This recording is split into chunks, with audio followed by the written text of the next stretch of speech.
Good morning, everyone. I am Lamont Gilchrist. www.L.G.Fitness-Messiah.com is my webpage.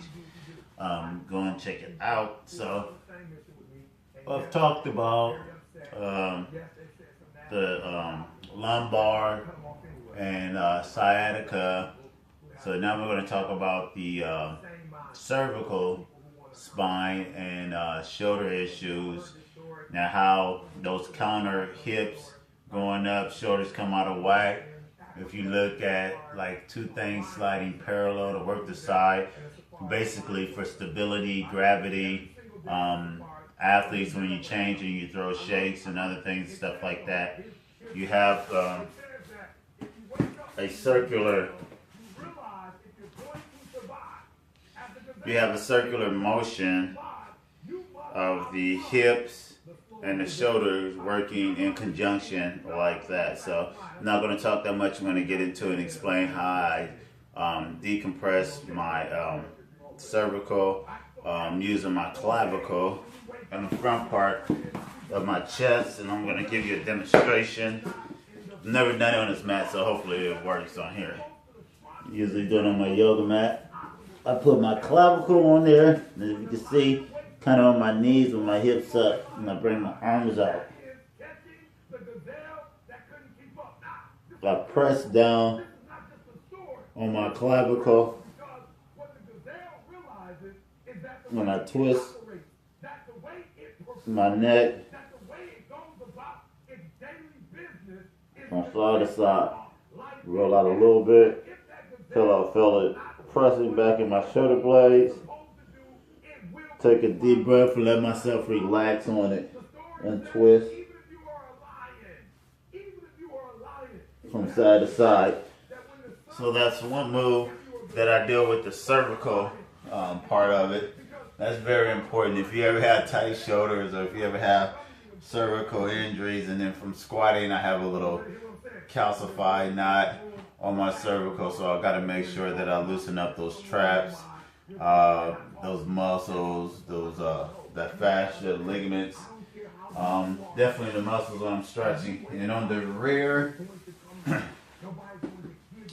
I do the same thing. I bring my shoulders up and over, and I bridge until I can feel my cervical pressing up. I feel my chest going up. I go side to side.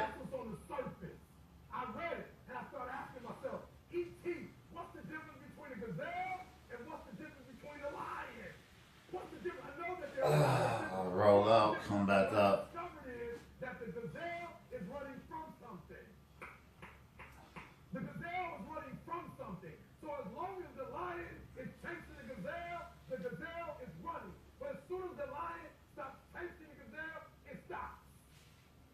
That's a lot of you in this room.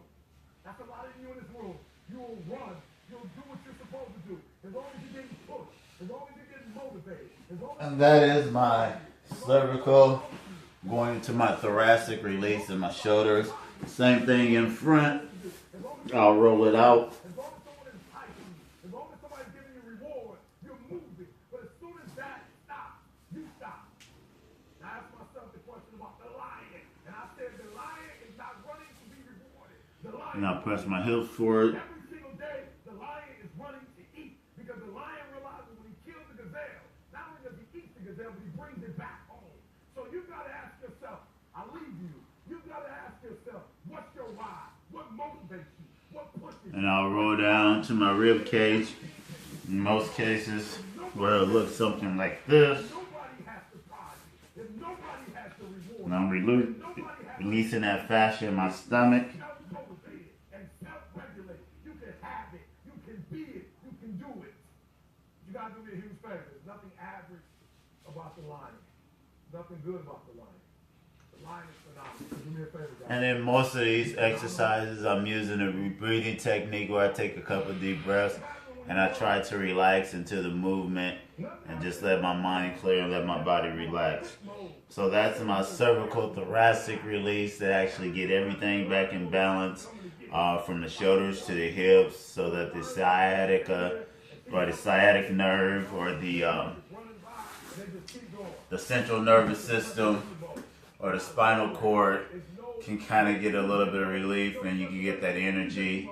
You can get those neurotransmitters and the response down to the muscles a little bit more efficiently, and it just helps with loosening up the muscles like the traps, all the muscles of the neck, loosening up the shoulders, direct compression on the muscles. So you have to understand, when you have a direct compression on my clavicle, it affects my thoracic and the muscles of my rear dorsal trap. Same way, because the opposing side muscles work together. For more information, you can contact me on my website, www.L.G.Fitness-Messiah.com. Thanks.